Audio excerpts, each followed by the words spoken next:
Medina है Medina सीने में है आंखों में है जाली रोजा की रोजा है अमानत उम्मत की उम्मत है मतवाला रोजा की अल्लाहुम्मा सल्ली अला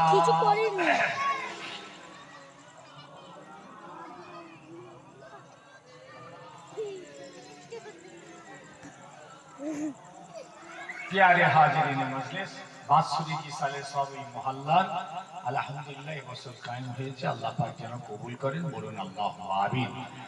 কিছু ভাই এসেছেন এখনো অনেক ভাই আসেননি রাস্তায় এদিক সেদিক ঘরে বাড়িতে বসে অপেক্ষা করছেন। আপনাদের ভাই সৈয়দ আমজাদ হোসেন এসেছি কিছু কথা মুখতাসার রেখে দেওয়া হবে খুব বেশি না থাকতে হবে আপনারা খুব তাড়াতাড়ি এসে মজলিসে বসুন। আল্লাহ কোরআন পাকের ভিতরে একটা আয়াত আপনাদের কাছে আনছি এই আয়াতটার উপরে আমি আলোচনাটা শেষ করব। আল্লাহ রাব্বুল আলামিন কোরআন পাকে বললেন ওমা খালাকতুল জিন্না ওয়াল ইনসা ইল্লা লিয়াবুদুন। হে আদম সন্তান শোনো আমি জিন এবং ইনসান এই দুটো সম্প্রদায় মনে রাখবেন জিন আর ইনসান এই দুটোই হলো আল্লাহর প্রতিষ্ঠিত মাখলুকের মধ্যে উত্তম মাখলুক। আমি এই দুটো জাতকে আমি সৃষ্টি করেছি একমাত্র আমার ইবাদত করার জন্য। আমি দেখ ভিডিও করতে আমার ইবাদত করার জন্য এই যে কথাটুকু আল্লাহ বলেছেন ইল্লা লিয়াবুদ আমার ইবাদত করতে এই ইবাদতটা বলতে কি বুঝেছেন? আমি জিনকেও যেমন যা হুকুম করেছি ইনসানদেরকেও ঠিক সে একই হুকুম করেছি। আমার নবীর উম্মত শুধু আমরা নয় জিনেরাও উম্মত। আমাদের যেমন নামাজ তাদেরকেও নামাজ পড়তে হয়, আমরা হজ জাকাত কোরবানি তাদেরকেও আদায় করতে হয়, আমাদের ছেলে পুলে বাল বাচ্চা তাদেরও ছেলে পুলে বাল বাচ্চা। শরীয়তের কোরআনের যা হুকুম আমাদের উপরে সেই হুকুম জিনেদের উপরে।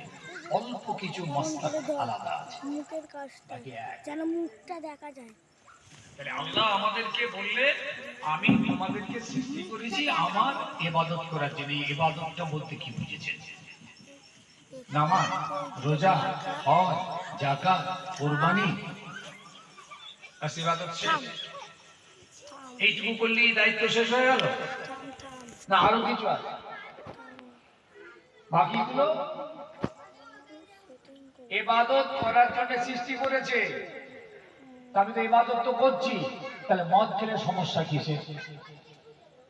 এমন করে ধরায় আমি তো ইবাদত করছি নামাজ রোজা হজ যাকাত কুরবানি ঈদ বকরিদ জুমা ইতিকাফ জানাজা ইত্যাদি ইত্যাদি।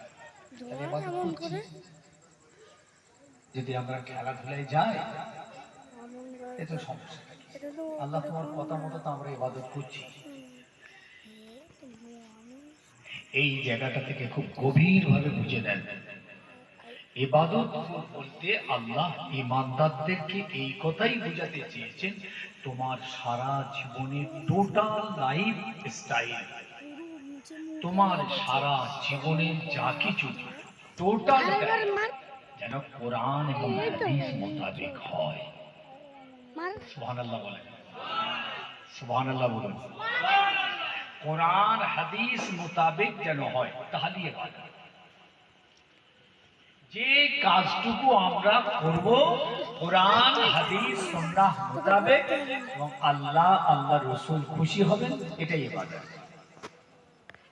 এই ইবাদত করার জন্য আল্লাহ পাঠিয়েছেন। তার মানে একজন ঈমানদারের টোটাল 24টা ঘন্টা একটা দিন, এই 24টা ঘন্টার সে টোটাল কর্মকাণ্ড যা আছে সেটা কোরআন এবং হাদিস মোতাবেক।